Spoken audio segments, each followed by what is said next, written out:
Florida's governor says more than 1,800 rescue workers are already helping with the recovery and the cleanup. The hardest hit areas include the coastal towns of Port St. Joe and Mexico Beach, where Michael made landfall. Omar Villafranca is in Port St. Joe, which was cut off for hours at the height of this terrible storm. Omar, good morning. Good morning, Gayle. Just getting in and around Port St. Joe is an adventure in itself. So people who are brave enough to try to come back here, some of the residents and business owners, this is an example of what they're seeing. A home like this, windows blown out. You have a lot of debris in the yard from the walls, from the roof, everything just ripped down and thrown. And let me take you over here. We have trees in the street. This is partially a residential area. You have this home over here. Looks like it's okay, but there is a lot of water that was flowing through this area. We saw a water line that was maybe 2 or 3 feet. We were actually hunkered down in Port St. Joe when Michael was blowing through. The walls were shaking, the ground was shaking. It was pretty vicious. We were wondering what that damage would look like. Here is another piece of the damage we want to show you. This is a business. I'm going to try to get out of here with the shadow.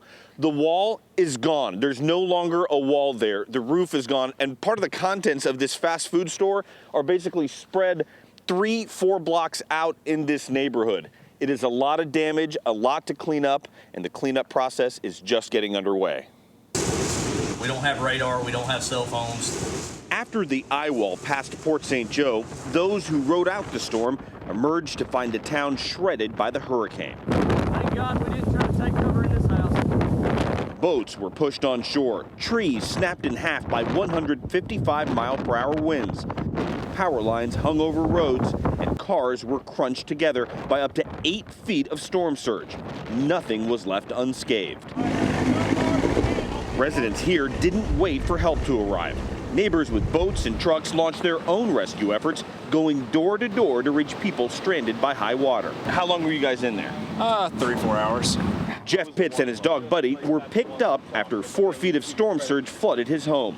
Jeff's Aunt Donna said their son went to rescue others nearby. They have personal friends that are trapped in actually similar but worse situation, deeper water in their home.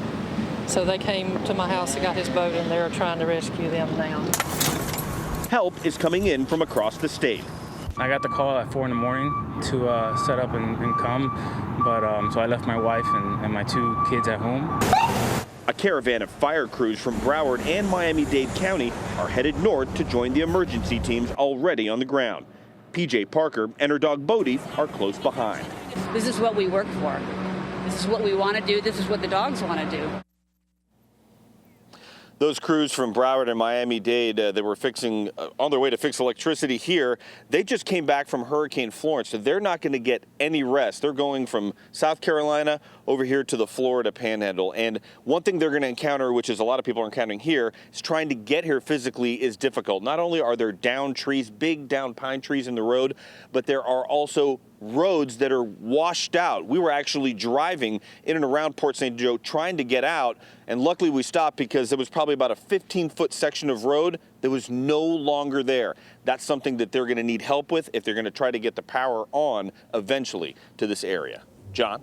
Omar Villafranca, thank goodness you stopped, Omar.